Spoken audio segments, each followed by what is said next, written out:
It's a beautiful morning, it's a wonderful day, walking with Jesus every step of the way. He's got a blessing waiting for you today. It's a beautiful morning, it's a beautiful morning, it's a wonderful day. It's a beautiful morning, it's a wonderful day. தினந்தோறும் தேவ வார்த்தை தியான நிகழ்ச்சிக்கு நேரத்திற்கு உங்களை அன்போடு பரிசுத்த ஆதி திருச்சபையாக நாங்கள் வரவேற்கிறோம், வாழ்த்துகிறோம். கர்த்தராகிய இயேசு கிறிஸ்துவின் நாமத்தினாலே கிருபை பெருகுவதாக, இந்த நாளிலே கிருபை பெருகுவதாக என்று நாங்கள் வாழ்த்துகிறோம். ஒவ்வொரு நாளும் அவருடைய கிருபை சுத்தமாக புதியதாக இருக்கிறது. அவருடைய கிருபைகள் எப்பொழுதுமே நமக்கு கிடைக்கிறதாக இருக்கிறது. புதிய கிருபையினால் அந்த நாளை நிரப்புகிற தேவனை தான் நாம் ஆராதிக்கிறோம், பற்றி கொண்டிருக்கிறோம். அவரிடத்துல தான் நம்முடைய வாழ்க்கை அர்ப்பணித்திருக்கிறோம். ஆகவே நாம் தலைகளை தாழ்த்தி இப்பொழுது ஜெபிப்போம். நல்ல தகப்பனே, இயேசு கிறிஸ்துவின் விலையேறப்பெற்ற நாமத்தினாலே உம்முடைய பாதத்திலே ஆண்டவரை நாங்கள் பணிந்து குனிந்து தொழுது கொண்டு உடைய நாமத்தை மகிமைப்படுத்தி பிரஸ்தாபப்படுத்தி வருகிறோம். என்னுடைய நாவு ஆண்டவரே விரைவாக இருக்கிறவருடைய கையில் இருக்கக்கூடிய எழுத்தாணியை போல என்னுடைய இருதயம் ராஜா உம்மை குறித்து சொல்லப்படுகிற நல்ல விசேஷங்களினாலே போங்க. இந்த நேரத்தை ஆண்டவரே எங்களுக்கு பிரயோஜனப்படுத்தி தரும்படியாக ஜெபிக்கிறோம். துவக்கம் முதல் முடிவு பரியந்தம் பரிசுத்த ஆவியானுடைய ஆளுகை கடந்து வரும்படியாக நாங்கள் ஜெபிக்கிறோம். வேத வார்த்தைகளுடைய ரகசியங்கள் எங்களுக்கு வெளிப்படுவதாக, வியாக்கியானங்களை தருவீராக, என்னுடைய உள்ளங்களெல்லாம் கொழுந்து விட்டு எரியும்படி உதவி செய்யும்படியாக ஜெபிக்கிறோம். இயேசு கிறிஸ்துவின் வல்லமையுள்ள நாமத்தில் வேண்டிக் கொள்கிறோம் நல்ல பிதாவே, ஆமென். அதிசயமான ஒளிமய நாடாம் இயேசுவின் நாடாம், நான் வாஞ்சிக்கும் நாடாம், என் இயேசுவின் நாடாம், நான் வாஞ்சிக்கும் நாடாம். அதிசயமான ஒளிமய நாடாம் இயேசுவின் நாடாம், நான் வாஞ்சிக்கும் நாடாம், இயேசுவின் நாடாம், நான் வாஞ்சிக்கும் நாடாம். பாவம் இல்லாத நாடு, ஒரு சாபம் காணாது. பாவம் இல்லாத நாடு, ஒரு சாபம் காணாது. நித்திய மகிழ்ச்சி ஓயாத கீதம் உன்னதத்தில் ஓசன்னா அல்லேலூயா. அதிசயமான ஒளிமய நாடாம் இயேசுவின் நாடாம், நான் வாஞ்சிக்கும் நாடாம், என் இயேசுவின் நாடாம், நான் வாஞ்சிக்கும் நாடாம்.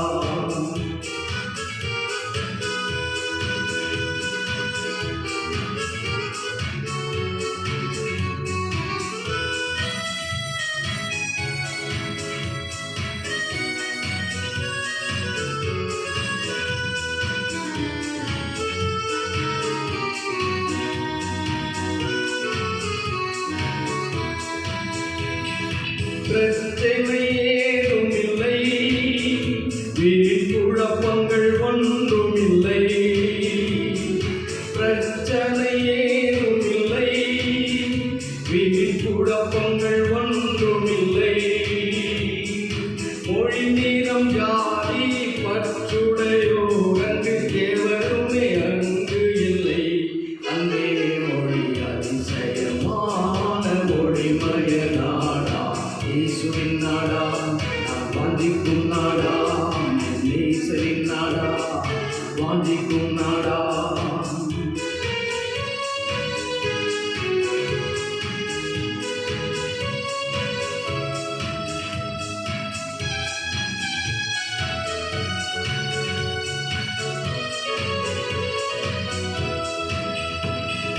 சந்திர சூரியனில்லை, ஆனால் இருளேதும் காணவில்லை. சந்திர சூரியனில்லை, ஆனால் இருளேதும் காணவில்லை. தேவகுமாரன் ஜோதியில் ஜோதி, நித்திய வெளிச்சமவா என்றும் பகல். அதிசயமான ஒளிமய நாடாம் இயேசுவின் நாடாம், நான் வாஞ்சி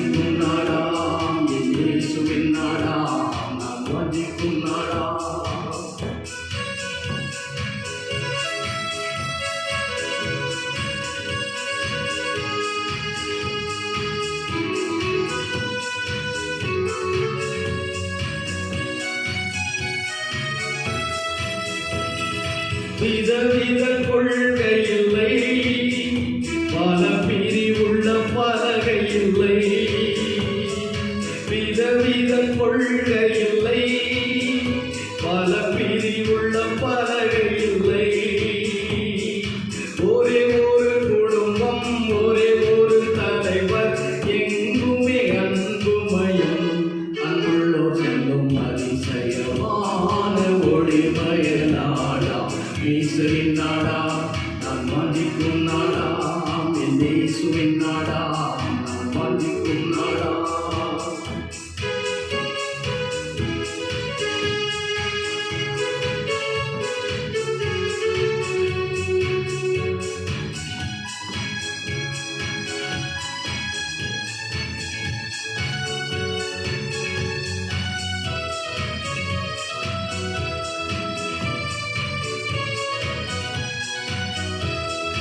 இயேசுவின் இரத்தத்தினால் பாவம் கழுவி நாம் செல்லலாமே. இயேசுவின் இரத்தத்தினால் பாவம் கழுவி நாம் செல்லலாமே. இத்தனை பெரிய ஸ்லாக்கியம் இழப்போர் பூமியில் எவரும் வேண்டாம். இன்றே வாரி அதிசயமான ஒளிமய நாடா, ஈஸ்வரின் நாடா, நான் வாஞ்சிக்கும் நாடா, ஈஸ்வரின் நாடா, நான் வாஞ்சிக்கும் நாடா. பிரச்சனை ஏதும் இல்லை, வீண் குழப்பங்கள் அங்கே இல்லை. பிரச்சனை ஏதும் இல்லை, வீண் குழப்பங்கள் ஒன்றும் இல்லை. மொழி நிறம் ஜாதி பற்றுடையோர் அங்கு எவருமே அங்கு இல்லை.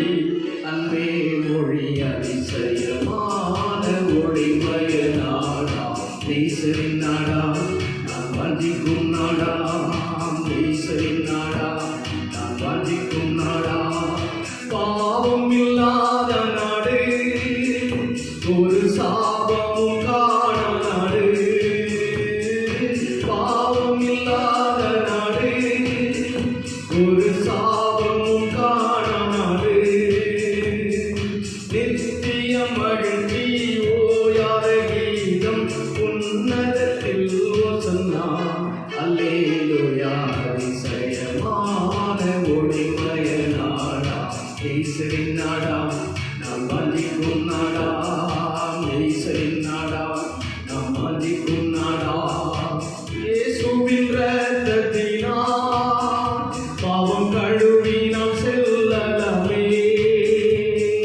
இயேசுவின் இரத்தத்தினால் பாவம் கழுவி நாம் செல்லலாமே. இத்தனை பெரிய சாக்கியம் இழப்போர் பூமியில் எவரும் வேண்டாம். இன்றைய மாறி அதிசயமான ஒளிமய நாடா, ஈஸ்வரின் நாடா, நான் வாஞ்சிக்கும் நாடா, ஈஸ்வரின் நாடா, நான் வாஞ்சிக்கும் நாடா. விதவித கொள்கை இல்லை, பல பிரிவுள்ள பலகை இல்லை. விதவித கொள்கை இல்லை, பல பிரிவுள்ள கொள்கை இல்லை. ஒரே ஒரு குடும்பம், ஒரே ஒரு தலைவர், எங்குமே அன்புமயம்.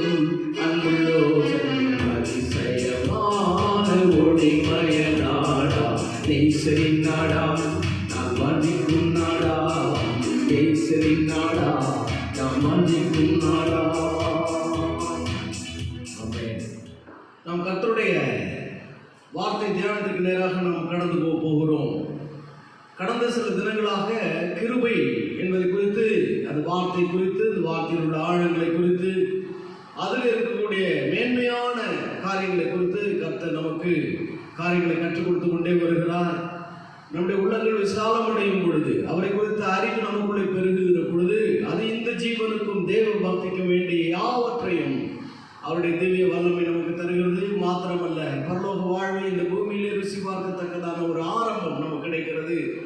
நித்திய ஜீவனை குறித்த வாக்குத்தத்தம் நம்முடைய உள்ளத்திலே, நம்முடைய ஆவிலே, நம்முடைய மனதிலே அது பலம் மிகுந்ததாக உறுதிப்படுத்தப்பட்டதாக நிலைவரம் உள்ள ஒரு காரியமாக அது மாறுகிறது. நமக்கு ஏதோ காணாத ஒன்றை அல்லது கிடைக்காத ஒன்றை நம்பிக்கொண்டிருப்பதை போல அல்ல, நமக்கு நிச்சயமாக வாக்குத்தத்தம் பண்ணப்பட்ட அந்த நித்திய ஜீவனை நாம் ருசி பார்க்கும்படிக்கு அவரை அறிகிற அறிவு நமக்கு கொடுக்கிறது என்று சொல்லி பேதுரு தன்னுடைய நிருபத்திலே அவர் எழுதியிருக்கிறார். வாசித்திருக்கிறோம், தியானித்திருக்கிறோம். இந்த கிருபை தியானத்தில் ஊழியக்காரர்களுக்கு மாத்திரம்தானா கிருபை, விசுவாசிகளுக்கு கிருபை இல்லையா என்று ஒருவர் கேட்டிருந்தார். விசுவாசிகளுக்கு நிச்சயமான கிருபை, ரட்சிக்கப்படுகிறவர்களுக்கு நிச்சயமான கிருபை தேவன் தருகிறார். ஊழியம் என்பது அழைப்பு. It's an office to preach the gospel for the extension of his kingdom, to teach the word. அது கர்த்தருடைய வார்த்தையை பிரசங்கிக்கிற ஒரு ஊழியம், ராஜ்யத்தை கட்டி எழுப்புகிற ஊழியம், அனைவரை ஊழியத்திற்கு ஆயத்தப்படுத்துகிற அழைப்பு. ஆகவே ஊழியக்காரனுடைய அழைப்பு விசுவாசனுடைய அழைப்பு கொஞ்சம் தான் வித்தியாசம் இருக்கிறது, பெரிய வித்தியாசம் என்றெல்லாம் இல்லை. ஏனென்றால் நமக்கு மத்தியஸ்தர் ஒருவர் தான், ஆண்டவராகிய இயேசு கிறிஸ்து ஒருவர் தான் மத்தியஸ்தர். ஊழியக்காரர்களின் மூலமாய் கர்த்தர் பேசுகிறார், இடைபடுகிறார், ஆயத்தப்படுத்துகிறார், உருவாக்குகிறார். விசுவாசிகளிடத்துல தான் தன்னுடைய கிருபையை அவர் அதிகமாய் பெருக பண்ணுகிறார். ஆக ஊழியக்காரனும் விசுவாசி தான். இப்போ எனக்கு ஒரு காரியத்தை குறித்து நான் கேட்டு பெற்று எனக்கு வேண்டும் என்று சொன்னால் நானும் முழங்கால் படிக்கிட்டு ஆண்டவரிடத்தில் கேட்டுத்தான் பெற்றுக்கொள்ள வேண்டும், அல்லது என்னுடைய ஆவிலே தாழ விழுந்து விண்ணப்பித்து மன்றாடி அல்லது பாவங்களை அறிக்கையிட்டு தடையாக இருக்கக்கூடிய காரியங்களை கண்டுபிடித்து அகற்றி அவரிடத்தில் நான் ஒப்படைத்து அவரிடத்தில் நான் கேட்க வேண்டும், பெற்றுக்கொள்ள வேண்டும். எல்லாருக்கும் இருக்கக்கூடிய ஸ்டாண்டர்ட், அந்த மதிப்பீடுகள் தான் நமக்கும் ஊழியக்காரர்களுக்கும் வைக்கப்பட்டிருக்கிறது. நாம் இந்த கிருபை ரொம்ப முக்கியமானது என்று சொல்லி பார்த்தோம். கிருபை குறித்து புரிந்து கொள்வதற்கு நான் மறுபடியும் சொல்கிறேன், அறிந்து தீர்த்து விட முடியாத தேவ கிருபை.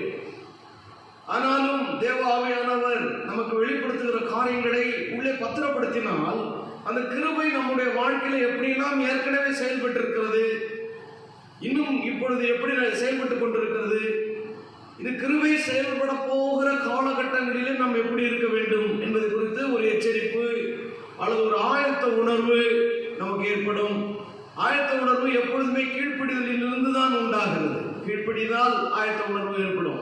We will be available before God for His instructions, for His guidance.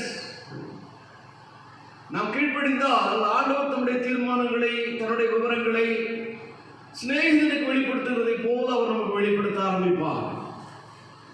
இன்றைக்கு ஒரு காரியத்தை நான் உங்களுக்கு அறிவிக்கிறேன். வரும் காலங்களிலே கொரோனாவினுடைய தாக்குதல் இந்தியாவிலே மிக அதிகமாக இருக்க போகிறது. ஆகவே தேவ கிருபை நம்மை எல்லாரும் இன்சுலேட் பண்ண வேண்டும். நம்மை சுற்றிலும் அரண் போல அது பாதுகாக்க வேண்டும். எப்படி மின்சாரம் பாய்கிற ஒரு செப்பு கம்பிக்கு பிளாஸ்டிக் வயர் போட்டு அல்லது கிராஃபைட் போட்டு அதை மூடி பாதுகாத்திருக்கிறார்களோ அதே போல கர்த்தருடைய பாதுகாப்பு நமக்கு கிடைக்க வேண்டும். ஆகவே மிகுந்த கவனத்தோடு இந்த கிருபை குறித்த வார்த்தைகளை, உபதேசங்களை நீங்கள் பத்திரப்படுத்த ஆரம்பியுங்கள். கர்த்ததாமே உங்களை பாதுகாப்பாராக, நம்மை பாதுகாப்பாராக. அவருடைய சுற்றி சூழல் என்று பாதுகாக்கிற மாபெரும் கிருபை நமக்கு கிடைப்பதாக இயேசுவின் நாமத்தில். இன்றைக்கு 2 கொரிந்தியர் 8வது அதிகாரத்திலே ஒரு காரியத்தை, கிருபை குறித்த காரியத்தை நாம் பார்க்க போகிறோம். 2 கொரிந்தியர் 8வது அதிகாரம் 1 வசனம், அன்றியும் சகோதரரே, மக்கதோனியா நாட்டு சபைகளுக்கு தேவன் அளித்த கிருபையை உங்களுக்கு அறிவிக்கிறோம். மக்கதோனியா நாட்டு சபைகளுக்கு தேவன் அளித்த கிருபை.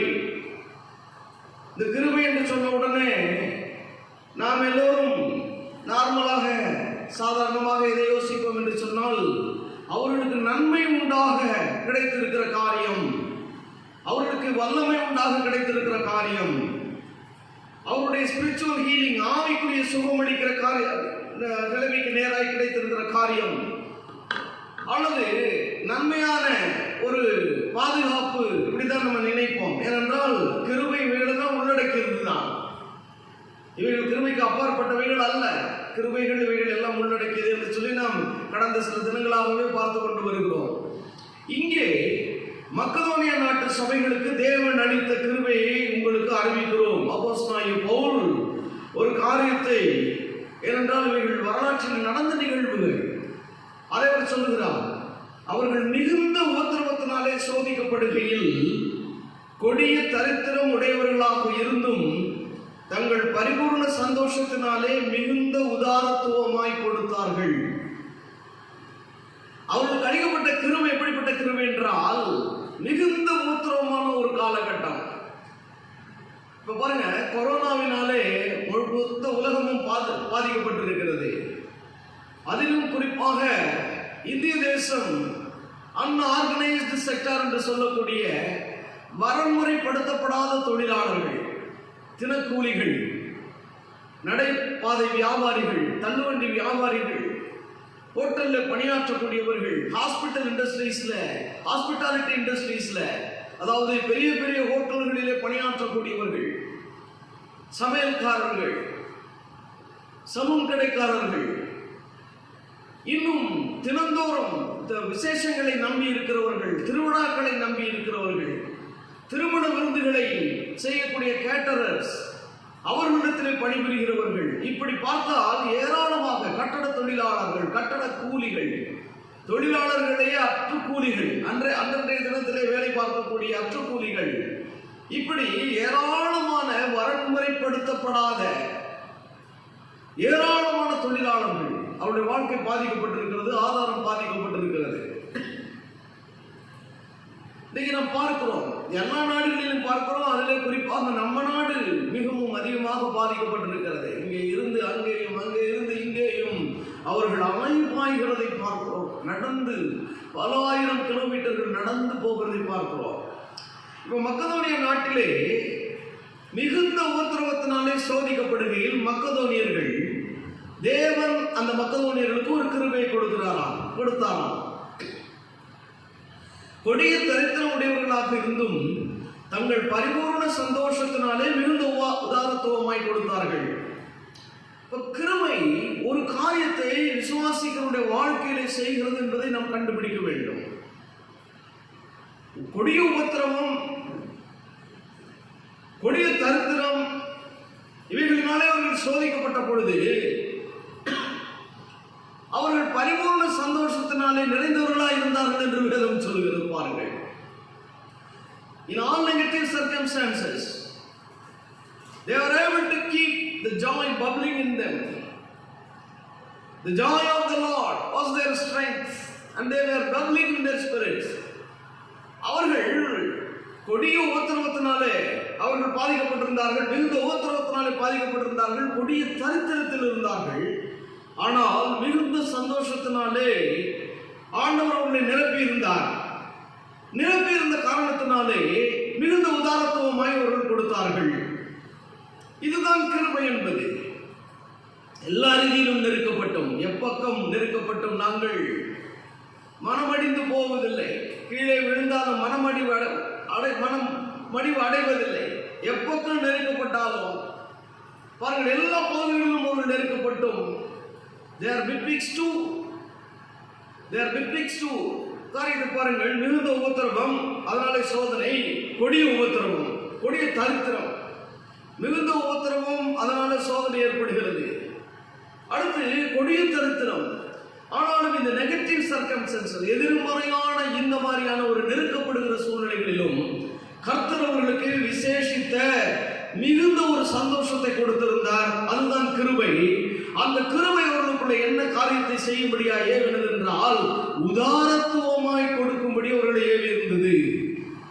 அருமையான தேவனுடைய ஜனமே, கர்த்தருடைய பிள்ளையே, விசுவாச சந்ததியே, விசுவாச தலைமுறையே, கவனிங்கள். பவுலப்போஸ்தலன் இந்த காரியத்தை முக்கியமாய் அவர் பிரதானப்படுத்தி பேசுகிறது. அடுத்த வசனத்தில் இன்னும் விளங்குகிறது பாருங்கள்.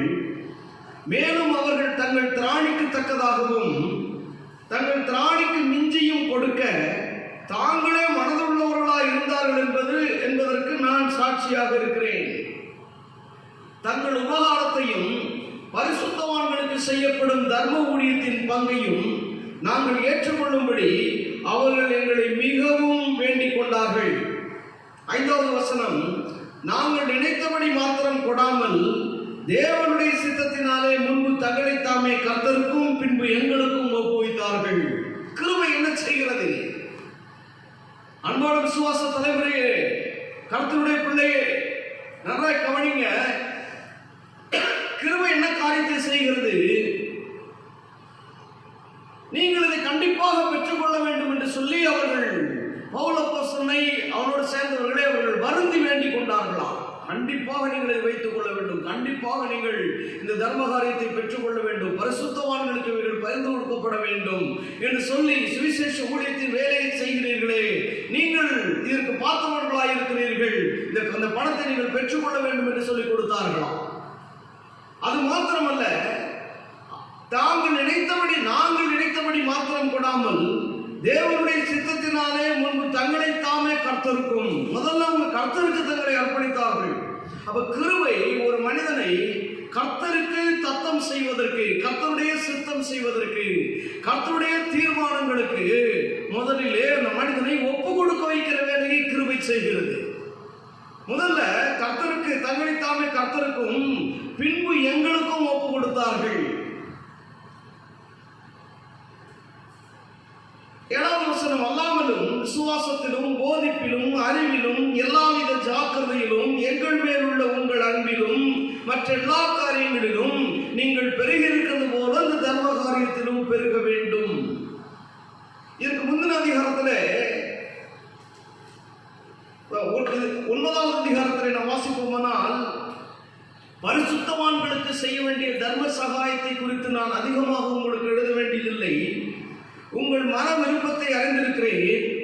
அகாயாவில் உள்ளவர்கள் 1 வருஷமாக ஆயத்தமாக இருக்கிறார்கள் என்று நான் மக்கதோனியருடனே சொல்லி உங்களை புகழ்ந்தேனே. உங்கள் ஜாக்கிரதை அநேகரை எழுப்பிவிட்டது உண்டு.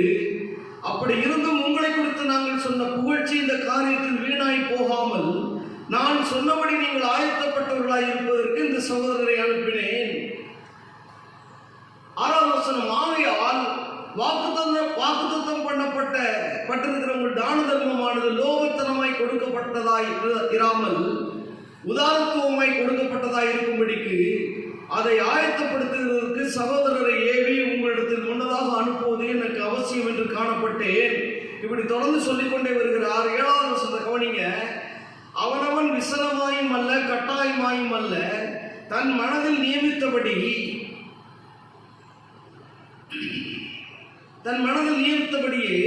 கொடுக்க கடவன். உற்சாகமாய் கொடுக்கிறவனிடத்தில் தேவன் பிரியமாய் இருக்கிறார். மேலும் நீங்கள் எல்லாவற்றிலும் எப்பொழுதும் சம்பூர்ணமுடையவர்களாயும் சகலவித நற்கிரியைகளினாயும் பெருகும்படியாக தேவன் உங்களிடத்தில் சகலவித கிருபையையும் பெருக செய்ய வல்லவராக இருக்கிறார். இப்ப இந்த சகலவிதமான கிருபை என்பதுல, சகலவிதமான கிருபை, variety of grace, variety, the different workings of grace. அதுல ஒரு காரியம், நீங்கள் லோபத்தனமாய் கொடுக்காமல் மிகுந்த உதாரத்துவமாய் கொடுப்பதற்கு தேவன் உங்களுக்கு கிருபை அளித்திருக்கிறார் என்று வேதம் சொல்லுகிறது. தேவன் உங்களுக்கு கிருபை அளித்திருக்கிறார். அந்த கிருபையினாலே நீங்கள் சம்பூர்ணம் உள்ளவர்களாய் ஆவதற்கும் கொடுப்பதற்கும் உங்களுடைய இருதயத்திலே ஒரு கன்விக்ஷன், ஒரு தீர்மானம் உங்களுக்கு ஏற்பட ஆரம்பிக்கிறது. ஏனென்றால் வேதத்தில் நாம் வாசிக்கிறோம், 8வது அதிகாரம் 9வது வசனம், நம்முடைய கர்த்தராயிருக்கிற இயேசு கிறிஸ்துவின் கிருபையை நீங்கள் அறிந்திருக்கிறீர்களே, அவர் ஐஸ்வர்யம் உள்ளவராய் இருந்தும் நீங்கள் அவருடைய தரித்திரத்தினாலே ஐஸ்வர்யவான்கள் ஆகும்படிக்கு உங்கள் நிமித்தம் தரித்திரரானாரே. அன்பான தேவ ஜனமே, இந்த வசனத்தை கொஞ்சம் திருப்பி நீங்கள் தியானித்து பார்த்தால் நலமாக இருக்கும். வேதம் சொல்லுகிற காரியத்தை கவனியுங்கள். நம்முடைய கர்த்தராகிய இயேசு கிறிஸ்துவின் கிருபை நீங்கள் அறிந்திருக்கிறீர்களே, அவர் ஐஸ்வர்யம் உள்ளவராயிருந்தும் நீங்கள் அவருடைய தரித்திரத்தினாலே ஐஸ்வர்யவான்கள் ஆகும்படிக்கு உங்கள் நிமித்தம் தரித்திரரானாரே. முதல்ல பார்த்தது கிருபை போராட்ட நேரத்திலும், உபத்திரவ நேரத்திலும், கொடிய தரித்திரத்தின் நேரத்திலும், சோதனையின் நேரத்திலும் மிகுந்த மகிழ்ச்சி உண்டாக்கி தங்களுக்கு இல்லாதிருந்த நிலைமையிலும் மன நிர்ணயமாய் கொடுக்கும்படி, உதாரணத்துவமாய் கொடுக்கும்படி அவர்களை ஏவினது. 2வது காரியம் என்னவென்றால், தேவ கிருபை இயேசு கிறிஸ்துவின் மூலமாய் நமக்கு அளிக்கப்படுகிற தேவ கிருபையை நீங்கள் எண்ணி பாருங்கள். நாம் ஐஸ்வர்யவான்கள் ஆகும்படி, உதார குணமுள்ளவர்களாய் நாம் கொடுக்கும்படி, நமக்கு கொடுக்கப்பட்டிருக்கிற நல்ல ஈவுகள், நன்மையான காரியங்களை பகிர்ந்து கொடுக்கும்படி அவர் நம் நிமித்தம் தரித்திரரானாரே. அவர் கிருபை இன்னொரு காரியத்தை நம்முடைய வாழ்க்கையில செய்கிறது. நாம் தரித்திரராகவே இருந்து விட்டு போக வேண்டிய அவசியம் இல்லை என்பதை குறித்தும் போதிக்கிறது, என்பதை குறித்தும் அது உணர்த்துகிறது. ஒரு சரியான தேவ மனிதனிடத்திலே, தேவ குடும்பத்தினிடத்திலே, ஒரு சரியான கர்த்தருடைய ஊழியனிடத்திலே பணம் மிகுதியாய் கிடைத்தால் அந்த பணம், அது கொடுக்கப்படுகிற அந்த காரியம், நன்மை, அந்த பணம் என்கிற அந்த நன்மை அநேகருக்கு பகிர்ந்தளிக்கப்படுவதாக அது மாறுகிறது. இதற்கு கிருபை உதவி செய்கிறது. இயேசு கிறிஸ்து அவர் ஐஸ்வர்ய சம்பனராக இருந்தாலும் அவர் நம் நிமித்தம் தரித்திரரானாரே. ஆகவே நான் பவுல் அப்போஸ்தலன் குறித்து சொல்கிறார், நம்முடைய கர்த்தராகிய இயேசு கிறிஸ்துவின் கிருபையை நீங்கள் அறிந்திருக்கிறீர்களே. அவர் ஐஸ்வர்யம் உள்ளவராய் இருந்தும் நீங்கள் அவருடைய தரித்திரத்தினாலே ஐஸ்வர்யம் உள்ளவர்களாய், ஐஸ்வர்யவான்களாய் ஆகும்படிக்கு உங்கள் நிமித்தம் தரித்திரரானாரே. பணம் எல்லாவற்றிற்கும் உதவும். அதிலும் குறிப்பாக தேவ ஜனத்திற்கு, கர்த்தருடைய ஊழியங்களுக்கு, தேவனை இந்த பூமியிலே பிரஸ்தாபப்படுத்துவதற்கு, சுவிசேஷ ஊழியத்திற்கு, எல்லா காரியங்களுக்கும் நமக்கு கிடைக்கிற பணம் அது உதவ ஆரம்பிக்கும். ஆகவே இவைகளை செய்வதற்கும் நமக்கு கிருபை வேண்டும். இட்ஸ் நாட் டு ஹோல்ட் மணி. பணத்தை சேமித்து சேமித்து சேமித்து அங்கே இங்கே என்று இன்வெஸ்ட்மெண்ட், அதாவது ஷேர் மார்க்கெட்டிலும் டெபாசிட்டுகளிலும் அல்லது மியூச்சுவல் ஃபண்டுகளிலும் இன்வெஸ்ட் பண்ணுவது மாத்திரமல்ல, அது உங்களுடைய விருப்பம். உங்களுடைய பிள்ளைகள் அல்லது எதிர்காலத்தை குறித்து ஏதாவது நீங்கள் செய்யலாம், அதை குறித்து நான் சொல்லவில்லை. ஆனால் தேவனுடைய ராஜ்யத்திலே, தேவனுடைய மனிதனிடத்திலே பணம் என்பது கிடைக்கும் பொழுது அந்த பணத்தை எல்லா ஊழியங்களுக்கும், சுவிசேஷ ஊழியத்திற்கும் பகிர்ந்து கொடுப்பது நம்முடைய கடமையாக இருக்கிறது. அது மாத்திரமல்ல, கொடிய தரித்திரத்திலே அகப்பட்டவர்களுக்கு பரிசுத்தவானுடைய குறைவை நிறைவு செய்வதற்கு அப்போஸ்தலனாகிய பவுல் பின்னாலே காரியங்களை குறித்து பேசுகிறார். எப்படி எனில், மிகுதியாய் சேர்த்தவனுக்கு அதிகமானதும் இல்லை, கொஞ்சமாய் சேர்த்தவனுக்கு குறைவானதும் இல்லை என்று எழுதியிருக்கிறபடியே, சமநிலை பிரமாணத்தின்படியே அவர்களுடைய செல்வம் உங்கள் வறுமைக்கு உதவும்படி இக்காலத்திலே உங்களுடைய செல்வம் அவருடைய வறுமைக்கு உதவுவதாக. இந்த காலங்கள் நாம் கொடுக்கிற காலங்கள், இந்த காலங்கள் நாம் பகிர்ந்தளிக்கிற காலங்கள், இந்த காலங்கள் இல்லாதவர்களை நினைத்து பார்க்கிற காலங்கள், இந்த காலங்கள் கொடிய காலங்கள், இந்த காலங்கள் தரித்திர காலங்கள், சோதனையின் காலங்கள். ஆனால் தேவன் நமக்கு கிருபை அளிப்பான், கிருபை அளிக்கிறார். இயேசு கிறிஸ்துவிடத்தில் இந்த கிருபை அதுதான். அவர் நம் நிமித்தமாய், அவர் அங்கே பிச்சைக்காரனை போல தொங்கினார், அவர் தரித்திரனை போல தொங்கினார், அவர் ஐஸ்வர்ய சம்பனராய் இருந்தும் நம் நிமித்தம் அவர் தரித்திரரானாரே. நம்மை ஆசீர்வதிக்கும்படி தேவன் தீர்மானம் வைத்திருக்கிறார். அதை தம்முடைய கிருபையின் மூலமாய், கிருபை உபதேசங்களின் மூலமாய் நமக்கு தெரியப்படுத்திக் கொண்டே வருகிறார். கர்த்தர் அருள் இருக்கிற இந்த விசேஷமான வெளிப்பாடுகளுக்காக, வியாக்கியானங்களுக்காக, தேவ ரகசியங்களுக்காக, கர்த்தருடைய வார்த்தைகளுக்காக நாம் அதிகமாய் தேவனை துதிக்க ஆரம்பிப்போம்.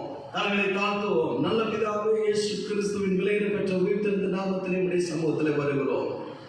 எங்களுடைய வாழ்க்கையில கிருபை எப்படியெல்லாம் கிரியை செய்கிறது, எப்படியெல்லாம் பலவிதமான பரிமாணங்களை உள்ளடக்கியது என்று நாங்கள் கற்றுக்கொள்ள கர்த்தர் நீர் சித்தமுள்ளவராக இருக்கிறபடினாலே ஸ்தோத்திரம்.